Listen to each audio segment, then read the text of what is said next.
क्या हो अगर मतलब सोचिए कि एक डूबते हुए बिजनेस और एक बिल्कुल चमकती हुई बिलियन डॉलर एम्पायर के बीच का मेन डिफरेंस कोई स्पेशल टैलेंट ना हो। सही कहा। और ना ही बहुत सारे पैसे। हाँ, या किसी टॉप सीक्रेट स्ट्रैटेजी का भी डिफरेंस ना हो।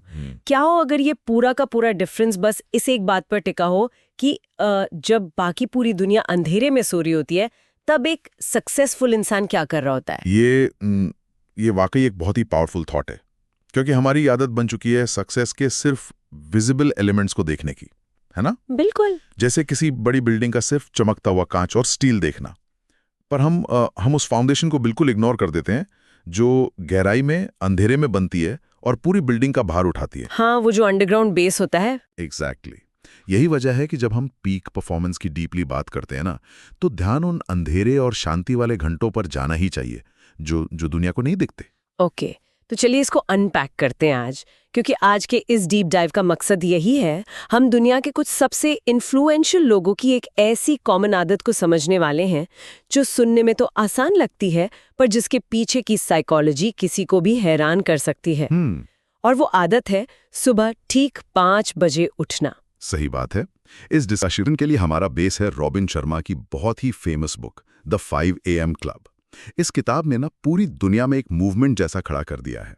पर मेरा सवाल ये है कि आखिर 5 बजे उठने में ऐसी कौन सी मैजिकल पावर है जो किसी की तबाह होती हुई लाइफ को ट्रैक पर ला सकती है? यहाँ जो सबसे फैसिनेटिंग बात है वो इस किताब की नैरेटिव अप्रोच है। मतलब रॉबिन शर्मा कहते हैं कि कॉन्सेप्ट्स को समझना तब आसान होता है जब वो किसी स्टोरी से जुड़े हों। अच्छा, तो इसमें एक कहानी है प्रॉपर। हाँ, इस किताब में 3 मेन कैरेक्टर्स हैं जो हमारी मॉडर्न स्ट्रगल्स को बहुत अच्छे से दिखाते हैं। एक है आर्टिस्ट जो अपने आर्ट में स्टक है, फ्रस्ट्रेटेड है क्योंकि उसका पोटेंशियल वेस्ट हो रहा है। रिलेटेबल है काफी। बिल्कुल। और दूसरी है एक एंटरप्रेन्योर जिसकी सिचुएशन और भी डार्क है। उसने एक कंपनी बनाई पर अब उसके अपने ही इन्वेस्टर्स उसे कंपनी से निकालने की कोशिश कर रहे हैं। ओ बाप रे। हाँ, वो इतने एक्सट्रीम स्ट्रेस और डिप्रेशन में है कि वो लिटरली अपनी लाइफ खत्म करने के बारे में सोच रही है। ये तो सच में बहुत लोएस्ट पॉइंट है किसी की भी लाइफ का। ऐसे एक्सट्रीम बर्नआउट वाले फेज में तो किसी को कोई एडवाइस समझ ही नहीं आती। सही कहा। और यही दोनों एक पर्सनल ऑप्टिमाइजेशन कॉन्फ्रेंस में मिलते हैं।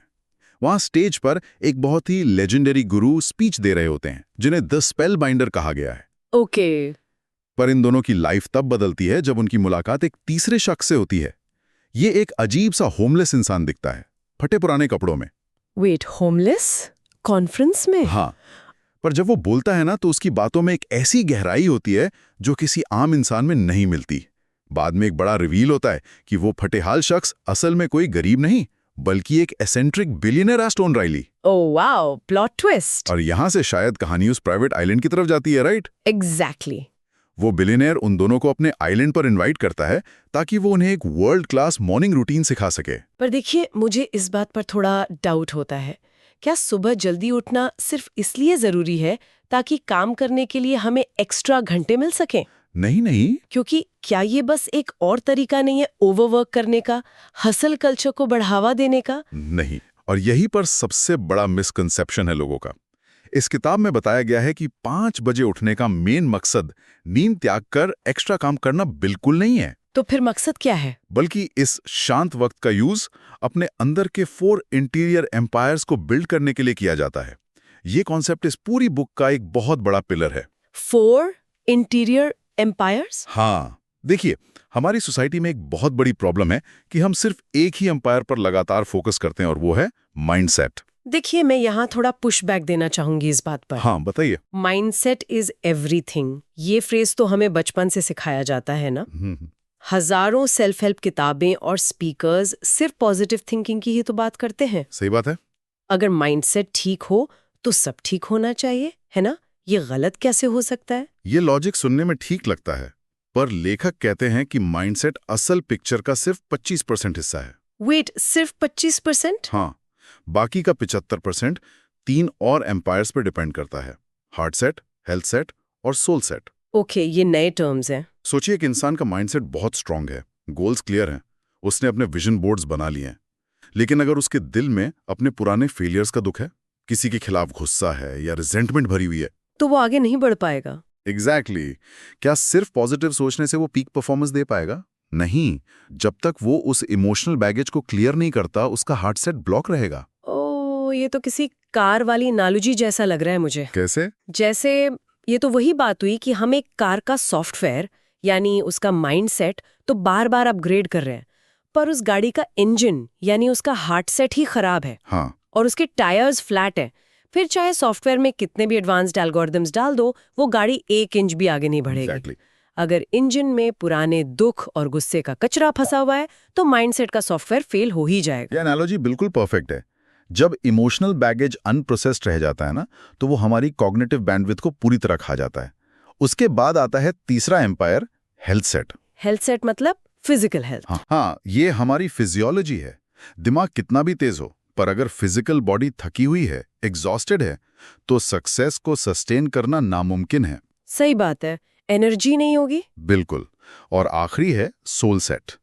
ये किसी रिलीजन से जुड़ा कॉन्सेप्ट नहीं है, बल्कि अपने इनर पीस से जुड़ा है। Spirituality type. हाँ, आजकल की हाइपर कनेक्टेड दुनिया में जहां फोन पर लगातार नोटिफिकेशंस बजते हैं, हम भूल जाते हैं कि हमारी कोर वैल्यूज क्या हैं। सोल सेट उस शोर से दूर जाकर अपने अंदर के हीरो से दोबारा कनेक्ट करने का नाम है। तो essentially mindset, heart set, health set और सोल सेट, इन चारों को एक परफेक्टली ट्यून्ड ऑर्केस्ट्रा की तरह एक साथ चलाना जरूरी है। एग्जैक्टली। पर यहाँ बात सच में रियली इंटरेस्टिंग हो जाती है, क्योंकि थियोरी में तो ये चारों एम्पायर्स बहुत अच्छे लगते हैं, पर रियलिटी में किसी बिजी इंसान के पास इन चारों को रोजाना टाइम देने की फुर्सत कहाँ है। लाइफ वैसे इतनी क्योटिक होती है। और इस क्योटिक लाइफ का एंटीडोट ही द विक्ट्री आवर है। द विक्ट्री आवर, ये क्या है? इस किताब में बताया गया है कि सुबह 5 बजे से 6 बजे तक का वो जो पहला घंटा है, वही वो वक्त है जहां इन चारों एम्पायर्स को नरिश किया जाता है। इस 1 घंटे को बहुत ही स्पेसिफिक तरीके से डिजाइन किया गया है, जिसे द 20-20-20 फॉर्मूला कहते हैं। 20-20-20 मतलब 1 घंटे को 3 हिस्सों में बांट दिया। हाँ, ये फॉर्मूला 1 घंटे को 20-20 मिनट के 3 स्ट्रिक्ट ब्लॉक्स में डिवाइड करता है। तो चलिए इस मॉर्निंग मैजिक को थोड़ा डीकोड करते हैं। मान लीजिए अलार्म बज गया, 5 बज गए। पहले 20 मिनट यानी 5 बजे से 5:20 तक क्या करना है? पहले 20 मिनट का सिंगल फोकस है मूव, यानी इंटेंस एक्सरसाइज। और कीवर्ड यहाँ इंटेंस है। बॉडी से पसीना निकलना जरूरी है। पर वेट, आंख खुलते ही इंटेंस एक्सरसाइज, उस वक्त तो बॉडी बिल्कुल स्टिफ होती है और दिमाग को समझ ही नहीं आ रहा होता कि दुनिया में हो क्या रहा है। हाँ, थोड़ा मुश्किल लगता है। ये तो लिटरल टॉर्चर जैसा लगता है। इसका बायोलॉजिकल रीजन क्या है? इसका रीजन पूरी तरह से न्यूरोकेमिकल है।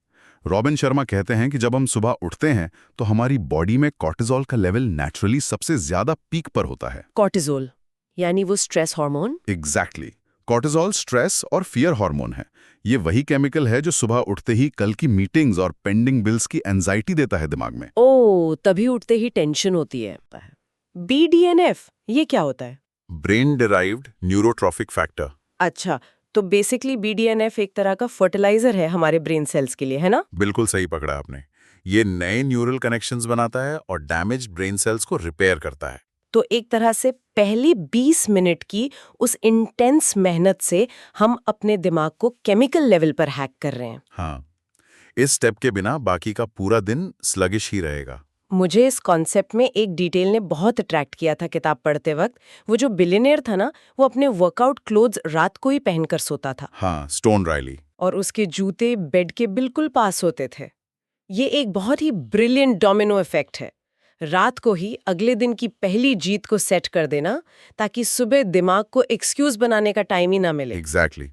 इसे फ्रिक्शनलेस एनवायरनमेंट क्रिएट करना कहते हैं। अब मान लीजिए वर्कआउट हो गया, बॉडी का स्ट्रेस निकल गया, कोर्टिसोल बर्न हो गया। ठीक है, 5:20 बज गए। पर दिमाग अभी भी पुराने थॉट्स में उलझा हो सकता है ना। इसलिए अगले 20 मिनट यानी 5:20 से 5:40 तक का फेज आता है, जिसे रिफ्लेक्ट कहते हैं। रिफ्लेक्ट। ये वक्त हार्ट सेट और सोल सेट के लिए है। बिल्कुल, हार्ट सेट और सोल सेट को शांत करने के लिए। तो इस रिफ्लेक्शन ब्लॉक में करना क्या होता है? सिर्फ आंख बंद करके बैठना होता है क्या? बैठना एक हिस्सा है, पर इस फेज में सबसे इफेक्टिव टूल है जर्नलिंग। लिखना। हाँ, अपने दिमाग में चल रही हर नेगेटिव सोच, एंजाइटी, डर और साथ ही साथ अपने ग्रैटिट्यूड को एक पेपर पर लिख देना। इसे साइकोलॉजी में कॉग्निटिव ऑफलोडिंग कहते हैं। कॉग्निटिव ऑफलोडिंग, ये टर्म बहुत पावरफुल लग रहा है ना? जब पेपर पर बातें उतर आती हैं तो दिमाग खाली और शांत हो जाता है। ये वो वक्त है जब डीप मेडिटेशन की जा सकती है या सिर्फ अकेलेपन को एम्ब्रेस किया जा सकता है। ताकि हम दिन भर रिएक्टिव ना रहें बल्कि प्रोएक्टिव रहें। सही बात है। ये प्रोएक्टिव वर्सेस रिएक्टिव वाली बात बहुत डीप है। हमारी आदत क्या होती है सुबह उठकर? फोन चेक करना। हाँ, उठते ही फोन चेक करना। किसी का ईमेल आया है तो हम तुरंत उसके एजेंडा का हिस्सा बन जाते हैं। किसी ने न्यूज़ में कुछ बोल दिया, हमारा मूड खराब हो जाता है। हम दुनिया पर रिएक्ट कर रहे होते हैं बस। एग्जैक्टली, हमारा कंट्रोल ही नहीं रहता। पर ये रिफ्लेक्ट फेज हमें वापस ड्राइवर सीट पर लाता है। तो अब हमारे पास 3:45 बज चुके हैं, बॉडी एनर्जाइज्ड है, माइंड क्लियर है। आखिरी 20 मिनट में क्या होता है? आखिरी 20 मिनट हैं ग्रो फेज के लिए। ये माइंडसेट को अपग्रेड करने का वक्त है। ग्रो करना मतलब सीखना कुछ। हाँ, यहाँ पर लेखक कहते हैं कि हमें 2x 3x माइंडसेट को प्रैक्टिकली अप्लाई करना होता है। ये 2x 3x माइंडसेट क्या चीज है? इस कॉन्सेप्ट का सीधा सा रूल है, अगर कोई अपनी इनकम और अपने इम्पैक्ट को डबल करना चाहता है, यानी 2x करना चाहता है, ओके। तो उसे अपनी पर्सनल मास्टरी और प्रोफेशनल कैपेबिलिटी में अपना इन्वेस्टमेंट ट्रिपल करना होगा, यानी 3x। Oh, triple the investment in learning. बिल्कुल। तो इस आखिरी ब्लॉक में किताबें पढ़ी जा सकती हैं, सक्सेसफुल लोगों की बायोग्राफीज, ऑडियो बुक्स या फिर एजुकेशनल पॉडकास्ट सुने जा सकते हैं। वाओ। अगर इस पूरे 20-20-20 फॉर्मूला को एक पर्सपेक्टिव में देखें हम, मतलब अगर कोई इंसान हर सुबह दिन शुरू होने से पहले ही अपना स्ट्रेस खत्म कर चुका है, इमोशंस बैलेंस कर चुका है और नई नॉलेज गेन कर चुका है, हाँ। तो टेक्निकली सुबह के 6 बजे तक ही वो दुनिया के 95% लोगों से आगे निकल चुका है। ये सुनने में किसी सुपर पावर जैसा लगता है। लगता ही नहीं, ये सुपर पावर ही है। पर इस प्रोसेस को सुनकर जितना मोटिवेशन मिलता है ना, रियलिटी में इसको फॉलो करना उतना ही पेनफुल होता है। यही तो मैं कहने वाली थी, क्योंकि प्रैक्टिकली सोचें तो अलार्म लगता है, 2 दिन हम उठ भी जाते हैं मोटिवेशन में, हाँ, और तीसरे दिन बॉडी बिल्कुल टूट रही होती है, हम स्नूज बटन दबाते हैं और वापस अपनी उसी पुरानी कंफर्टेबल लाइफ में सो जाते हैं। ये फेलियर इतना कॉमन क्यों है? लोग गिव अप क्यों कर देते हैं? ये एक बहुत इंपॉर्टेंट सवाल है, और इसका जवाब हमें किताब के द हैबिट इंस्टॉलेशन प्रोटोकॉल में मिलता है। Habit installation protocol? हाँ, देखिए, साइंस का मानना है कि किसी भी नई आदत को दिमाग में पूरी तरह ऑटोमेटिक बनने में 21 दिन नहीं लगते। 21 दिन नहीं लगते? पर ये तो सब कहते हैं कि 21 दिन में आदत बन जाती है। ये बहुत बड़ा मिथ है। इस किताब में बताया गया है कि असल में लगभग 66 दिन लगते हैं। 66 डेज? हाँ, और इन 66 दिनों को 3 स्टेजेस में डिवाइड किया जाता है। हर स्टेज 22 दिन की होती है, और पहली स्टेज का नाम ही है डिस्ट्रक्शन। डिस्ट्रक्शन? ये नाम ही अपने आप में डरा देने वाला है। एक आदत बनाने के लिए कुछ डिस्ट्रॉय क्यों करना पड़ता है? क्योंकि पुरानी आदतों के जो न्यूरल पाथवेज होते हैं ना, वो हमारे ब्रेन में बहुत डीपली वायर्ड होते हैं। सुबह देर तक सोना, आराम तलब होना, ये सब दिमाग की डिफॉल्ट सेटिंग बन चुकी होती है। सही बात है। नई आदत बनाने के लिए उस पुरानी वायरिंग को डिसमेंटल यानी तोड़ना पड़ता है। इस स्टेज को समझने के लिए मैं आपको एक स्पेस शटल का मेटाफर देता हूँ। हाँ, बताइए। एक स्पेस शटल जब अर्थ से लिफ्ट ऑफ करती है ना, तो अपने पहले 7 सेकंड्स में ही वो अपना सबसे ज्यादा फ्यूल कंज्यूम कर लेती है। पता है क्यों? क्योंकि उसको अर्थ की जो इमेंस ग्रेविटी होती है, उसको तोड़कर एटमॉस्फेयर से बाहर निकलना होता है। एग्जैक्टली। पर एक बार ग्रेविटी से बाहर निकल जाए तो उसके बाद तो वो स्पेस में बिना ज्यादा फ्यूल के ग्लाइड करने लगती है आराम से। यही एग्जैक्ट चीज हमारे साथ होती है। शुरुआती 22 दिनों में हमारी विल पावर और एनर्जी का सबसे बड़ा हिस्सा ड्रेन होता है, क्योंकि हमें अपनी कंफर्ट जोन की ग्रेविटी को तोड़ना होता है। ओह। ये फेज नेचुरली पेनफुल होता है। फिर आती है दूसरी स्टेज, दिन 23 से 44 तक। इस स्टेज को बुक में इंस्टॉलेशन या मेसी मिडल कहा गया है। मेसी मिडल मतलब बीच का बिखरा हुआ हिस्सा। हाँ, ये वो वक्त है जब दिमाग के अंदर न्यूरोप्लास्टिसिटी अपना पूरा काम कर रही होती है। नए एक्सॉन्स और डेंड्राइट्स जुड़ रहे होते हैं। ओके। जैसे किसी घर में रेनोवेशन चल रहा हो, जब दीवारें टूटती हैं, धूल उड़ती है, शोर होता है, सब कुछ बिखरा हुआ लगता है ना। हाँ। इस फेज में इंसान को एक्सट्रीम कंफ्यूजन और थकान फील होती है। तो इन सब का मतलब क्या है? क्योंकि ये सबसे बड़ा ट्रैप है लोगों के लिए। अक्सर लोग इस मेसी मिडल में आके सोचते हैं कि यार मुझे तो इतनी थकान हो रही है, शायद सुबह उठना मेरी बॉडी को सूट ही नहीं कर रहा, मैं फेल हो रही हूँ। एग्जैक्टली, यही सोचते हैं लोग। पर इस डीप डाइव से एक बहुत बड़ी इंसाइट मिलती है कि वो थकान और तकलीफ फेलियर का साइन नहीं है। वो एक लिटरल प्रूफ है कि हमारा दिमाग स्ट्रक्चरली चेंज हो रहा है ना? बिल्कुल सही। हमारी बायोलॉजी हमें एक नए वर्जन में अपग्रेड कर रही है। ये दर्द आगे बढ़ने का सिग्नल है, रुकने का नहीं। ये रियलाइजेशन ही सबसे बड़ा गेम चेंजर है। और जो लोग इस मेसी मिडल को फाइनली क्रॉस कर लेते हैं, वो एंटर करते हैं आखिरी स्टेज में, इंटीग्रेशन। इंटीग्रेशन, ये आखिरी 22 दिन होते हैं। हाँ, ये आदत फाइनली हमारे न्यूरल आर्किटेक्चर में लॉक हो जाती है और 66 दिन पूरे होने पर एक पॉइंट आता है जिसे ऑटोमेटिसिटी पॉइंट कहते हैं। मतलब अब आदत ऑटोमेटिक हो गई। हाँ, इस पॉइंट पर आकर सुबह 5 बजे उठने के लिए विल पावर नहीं लगानी पड़ती। अब ये नेचुरल हो चुका है, बिल्कुल सांस लेने जैसा। ये फ्रेमवर्क बहुत एम्पावरिंग है, पर यहाँ एक रियलिटी चेक और आना चाहिए मेरे हिसाब से। क्या? अगर सुबह 5 बजे उठकर वो फॉर्मूला फॉलो किया जा रहा है और डेली ग्रोथ हो रही है, तो इसका मतलब ये निकलेगा कि दिन भर लगातार हसल चलेगी। मॉडर्न कॉर्पोरेट कल्चर भी यही कहता है कि प्रोडक्टिविटी मतलब हर वक्त काम करना। सही बात है। तो क्या इसका मतलब ये है कि पीक परफॉर्मेंस अचीव करने के लिए लगातार 24/7 मेहनत करते रहना चाहिए? ये मॉडर्न दुनिया का सबसे डेंजरस मिथ है और रॉबिन शर्मा कहते हैं कि ट्रू एलीट परफॉर्मेंस कभी भी लीनियर या लगातार नहीं होती। तो फिर कैसी होते हैं? वो एक ऑसिलेशंस यानी एक पल्स की तरह चलती है। इसीलिए उन्होंने एक बहुत इंपॉर्टेंट फ्रेमवर्क दिया है, the twin cycles of elite performance. Twin cycles, 2 cycles. हाँ, उनके अकॉर्डिंग परफॉर्मेंस 2 साइकिल्स में डिवाइडेड होती है। पहली है HEC, हाई एक्सेलेंस साइकिल। यहाँ इंटेंस, लेजर फोकस्ड और डिस्ट्रैक्शन फ्री काम होता है। ओके, और दूसरी? और दूसरी है DRC, डीप रिफ्यूलिंग साइकिल। यहाँ इंटेंस रिकवरी और रेस्ट होता है। पैराडॉक्स ये है कि हमारी आगे बढ़ने की कैपेसिटी इस बात पर डिपेंड ही नहीं करती कि हम कितना काम करते हैं, बल्कि इस बात पर करती है कि हम रिकवर कितना डीपली करते हैं। इसमें वो किसान और खेती वाला कॉन्सेप्ट मुझे बहुत ही प्रोफाउंड लगा था। जैसे एक फार्मर खेती करने के बाद जमीन को कुछ महीनों के लिए पूरी तरह खाली छोड़ देता है। हाँ, फैलो सीजन। ऐसे फैलो सीजन कहते हैं, राइट। बाहर से देखने वाले को तो लगेगा कि किसान आलसी हो गया है, जमीन बर्बाद हो रही है, कोई काम नहीं हो रहा। पर उस जमीन के अंदर उस वक्त अगले क्रॉप के लिए जरूरी न्यूट्रिएंट्स वापस जमा हो रहे होते हैं। सही कहा। अगर उस जमीन पर बिना रुके हर सीजन फसल उगाई जाए तो वो जमीन जल्दी ही बंजर हो जाएगी। एकदम परफेक्टली एक्सप्लेन किया आपने। और इंसानी दिमाग का भी यही हाल होता है, बिना डीप रिफ्यूलिंग साइकिल के। पर आजकल तो आराम करना पाप माना जाता है। वही ना, हमारे कल्चर में रेस्ट को एक गिल्टी प्लेजर बना दिया गया है। लोग छुट्टी पर होते हैं पर दिमाग में गिल्ट चल रहा होता है कि ओहो, ईमेल नहीं देखा मैंने। हाँ, वेकेशंस पर भी लैपटॉप खुला रहता है। इस किताब के हिसाब से रेस्ट कोई गिल्टी प्लेजर नहीं है, बल्कि प्रोडक्टिविटी का सबसे बड़ा टूल है, जिसे अप्लाई करने के लिए द 60-10 मेथड सिखाया जाता है। 60-10 मेथड यानी 60 मिनट तक डीप वर्क बिना किसी डिस्ट्रैक्शन के, और फिर 10 मिनट का एब्सोल्यूट रेस्ट। उस ब्रेक में फोन नहीं देखना है, बल्कि बाहर वॉक करनी है या म्यूजिक सुनना है। मतलब हसल कल्चर कोई मैराथन नहीं है जहां बिना रुके लगातार दौड़ना है, बल्कि ये इंटेंस स्प्रिंट्स की एक सीरीज है जहां हर स्प्रिंट के बाद रिकवरी कंपलसरी है। एग्जैक्ट वर्ड यूज किया आपने, स्प्रिंट्स। पर इस रिकवरी में सबसे बड़ा रोल तो ऑब्वियसली नींद का योगा है ना। अगर इंसान ठीक से सोएगा ही नहीं तो अगले दिन सुबह 5 बजे उठना तो इम्पॉसिबल ही हो जाएगा। नींद इस पूरे इक्वेशन का सबसे नॉन नेगोशिएबल पार्ट है। लेखक कहते हैं कि वो 20-20-20 फॉर्मूला पूरी तरह फेल हो जाएगा अगर पीछे ठीक से नींद ना आई हो। कितनी नींद जरूरी है? 90 मिनट के 5 स्लीप साइकिल्स होते हैं। और इसके पीछे का बायोलॉजिकल रीजन क्या है? बायोलॉजिकल रीजन समझना बहुत जरूरी है यहाँ। जब हम सोते हैं ना, तो हमारा दिमाग एक स्पेसिफिक मैकेनिज्म ऑन करता है, जिसे ग्लिम्फेटिक सिस्टम कहते हैं। ग्लिम्फेटिक सिस्टम, ये नया सुना मैंने। ये सेरेब्रोस्पाइनल फ्लूइड का यूज करके दिमाग के अंदर एक पावर वॉश की तरह काम करता है। दिन भर की लगातार थिंकिंग से जो टॉक्सिक प्रोटीन्स और डेड सेल्स जमा हुए हैं ना, उन्हें पूरी तरह क्लियर करता है।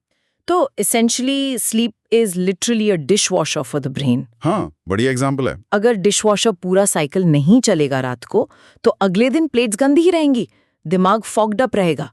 और इसके अलावा ह्यूमन ग्रोथ हार्मोन यानी HGH का भी एक बड़ा फैक्टर होता है ना स्लीप में। बिल्कुल होता है। HGH हमारी वाइटैलिटी, यूथ और मसल टिश्यू रिपेयर के लिए सबसे इंपॉर्टेंट हार्मोन है, और इसका 75% रिलीज तभी होता है जब हम डीप स्लीप स्टेट में होते हैं। पर प्रॉब्लम तो वही है ना कि डीप स्लीप आती कहाँ है आजकल? क्योंकि हम खुद अपनी नींद को बर्बाद कर रहे हैं स्क्रीन्स की वजह से। हाँ, फोन। सोने से ठीक पहले फोन, लैपटॉप या टीवी देखने से डिवाइसेस की जो ब्लू लाइट होती है, वो सीधा आंखों से दिमाग में जाती है। ये ब्लू लाइट दिमाग में मेलेटोनिन के प्रोडक्शन को कंप्लीटली रोक देती है। और मेलेटोनिन ही नींद लाता है? हाँ, मेलेटोनिन वो केमिकल है जो ब्रेन को सिग्नल देता है कि अब अंधेरा हो गया है और सोने का वक्त हो गया है। ब्लू लाइट दिमाग को बेवकूफ बनाती है कि अभी भी दिन निकल रहा है। मतलब हम टेक्नोलॉजी से अपनी खुद के बायोलॉजिकल सिग्नल्स को ओवरराइड कर रहे हैं। दिन में चाहे कितनी भी मेहनत कर ली हो, पर अगर रात को बिस्तर में लेटकर डूम स्क्रॉलिंग चल रही है तो अगले दिन सुबह 5 बजे उठना नामुमकिन है, क्योंकि स्लीप साइकिल तो बर्बाद हो चुका है। सही बात है। तो 5 AM क्लब की शुरुआत असल में सुबह 5 बजे नहीं होती, बल्कि पिछली रात को ही हो जाती है, जब डिवाइसेस स्विच ऑफ होते हैं और रिकवरी मोड ऑन होता है। एग्जैक्टली। ये पूरा सिस्टम आपस में डीपली कनेक्टेड है। उन 4 एम्पायर्स को नरिश करना, उस 20-20-20 फॉर्मूला का रिगरसली पालन करना, 66 दिनों के मेसी मिडिल से गुजरना और फिर डीप रिफ्यूलिंग के जरिए वापस अपने आप को चार्ज करना, ये बस एक बुक का नॉलेज नहीं है, ये ह्यूमन ऑप्टिमाइजेशन का पूरा ब्लूप्रिंट है। ये डीप डाइव सच में बहुत ही एनलाइटनिंग रहा है। इसने सक्सेस के बारे में हमारे कन्वेंशनल व्यूज को सच में चैलेंज किया है। अगर इस पूरी जर्नी का एक कोर एसेंस निकाला जाए एंड में, तो वो क्या होगा? मुझे सोर्स की एक छोटी सी पर बहुत ही प्रोफाउंड डिटेल हमेशा याद रहती है। बुक में द स्पेल बाइंडर एक 5 स्टार होटल का जिक्र करते हैं, जहां स्टाफ ड्रिंक्स में नींबू डालने से पहले उसके एक-एक बीज यानी लेमन सीड्स को मैनुअली निकालकर सर्व करता है। नींबू के बीज निकालते हैं मैनुअली? हाँ, आम आदमी को लगेगा कि बीज से क्या ही फर्क पड़ता है, कहाँ इतना टाइम वेस्ट कर रहे हो भाई। पर इस माइंडसेट को ग्रैनुलैरिटी और परफेक्शन कहते हैं। ग्रैनुलैरिटी, अटेंशन टू डिटेल। हाँ, एक एक्सेलेंस की जिद होती है ये। वही सेम डेडिकेशन, वही सेम अटेंशन टू डिटेल हमें अपने दिन के उस पहले घंटे में लानी होगी, क्योंकि अगर दिन का पहला घंटा बचा लिया ना, तो पूरा दिन बच जाएगा। ये सीड वाली बात हमारे डेली एक्शंस के बारे में बहुत कुछ बोलती है। हम आजकल अपने बाहर की चीज़ों को, मतलब अपने स्मार्टफोन्स को, ऐप्स को, लैपटॉप्स को ऑप्टिमाइज करने में कितना ज़्यादा वक्त और पैसा लगाते हैं ताकि वो बिना हैंग हुए तेज़ी से चल सके, है ना? सही कहा। पर ज़रा सोचिए, क्या होगा अगर इस पूरे यूनिवर्स की सबसे पावरफुल टेक्नोलॉजी, यानी हमारी खुद की बायोलॉजी, हमारा दिमाग और हमारा डेली रूटीन वही अनऑप्टिमाइज पड़े हों? क्या सच्चा फ्रीडम किसी मैजिक पिल या शॉर्टकट में है, या फिर किसी बहुत ही स्ट्रिक्ट और डीपली इनग्रेन्ड मॉर्निंग डिसिप्लिन में छिपा है? सुबह जल्दी उठना शुरू में तकलीफ जरूर देगा, पर फाउंडेशन जितनी मजबूत और गहरी अंधेरे में बनती है, सक्सेस की वो आसमान छूती हुई स्काई स्क्रेपर उतनी ही स्टेबल होती है। कल सुबह जब आपका अलार्म बजेगा, तो आपका पहला घंटा कैसा दिखने वाला है, ये सच में बहुत गहराई से सोचने वाली बात है।